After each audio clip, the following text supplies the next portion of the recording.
Well, joining us now, John Wadham, Legal Director of the Equality and Human Rights Commission, and in a moment I'll be speaking for a response to the BNP leader, Nick Griffin, who is in Brussels. John Wadham, why has it taken so long? Nothing has particularly changed, except they got elected into Europe. Well, I think there are three reasons. Primarily, of course, they've become a significant national party now. They've been elected to national office rather than local office. Secondly, the Equality and Human Rights Commission that has specific new powers that the Commission for Racial Equality didn't have. And lastly, because we've had a number of complaints. So we have a legal obligation to investigate breaches of discrimination law. That's what we've done. We were asking the BNP to read our letter, to carefully consider it, and to tell us why they should be allowed to continue to discriminate. In your judgment, then, at the moment, they are in breach of the Act. Obviously, at the end of the day, it will be for the courts to decide, but my view and the views of the council that we've instructed is that they are acting unlawfully. They do say that the whole business of ring-fencing ethnic identity deals with race without breaking the law.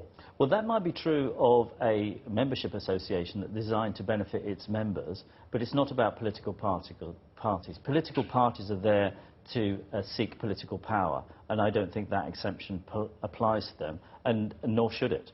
We've had a Race Relations Act for many years. It seems very pragmatic to have left it until they break the surface into national and international politics. Well, as I say, the legislation that set us up, that Parliament, when Parliament gave us the powers, it gave us a new power, which is to say we could take action.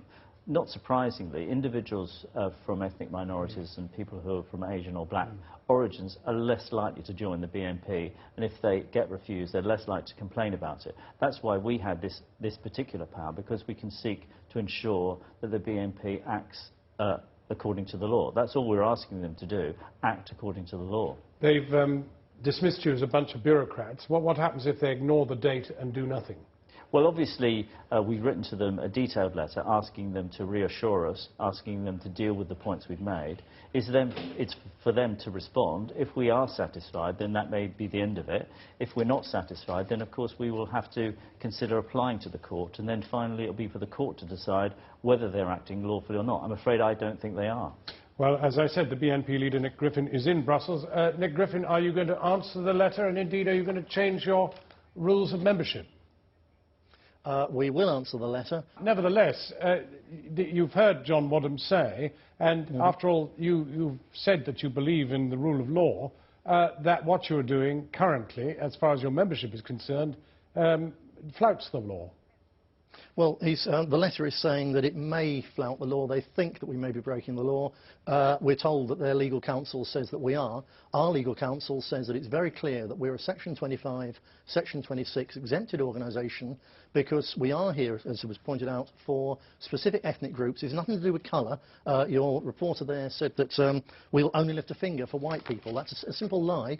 We've said that for our constituents, we will help anyone who comes to us. But as a political organisation, we're not here for power. We're not here for money. We're here to help our ethnic community because they're the victims of vicious discrimination by our liberal elite. But your rules do talk about requiring people to be indigenous Caucasians.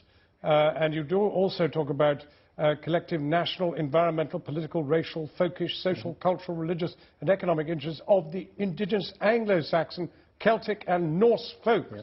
I don't know why you're so keen on the Norse, but there it is. You are. But that does seem to be absolutely exclusive of anybody who isn't white. It's nothing to do with white. The fact that the English, we're really talking here about the English, the Scots, the Irish and the Welsh, collectively the people who are ethnically British.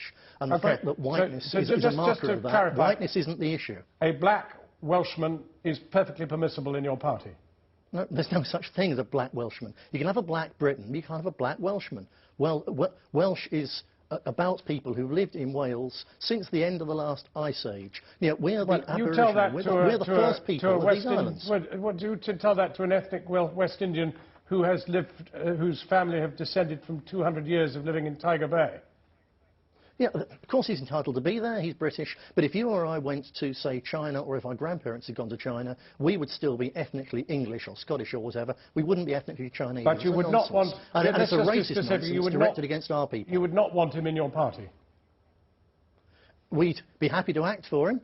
I'm happy to have him in Britain, but we wouldn't have him in our party because our party is here to act for the indigenous people of these islands who have been turned into second-class citizens by people like Trevor Phillips with our taxes. Until he stops his discrimination against us, we're very reluctant to change how we organise to act for our people. Nick Griffin, thank you. Well, John Wadham, just back to you. It seems that he would act for a black person descended of a family that's lived for 200 years in Tiger Bay, but they could not be a member. Well, obviously, I'm glad to see that they're going to act for anyone. That's an important part of the letter we've written to them. But it seems to me that the evidence is from your interview, and I'm not sure I need to say anything other than just to confirm the fact that actually, it seems to me, there is a breach of the Race Relations Act.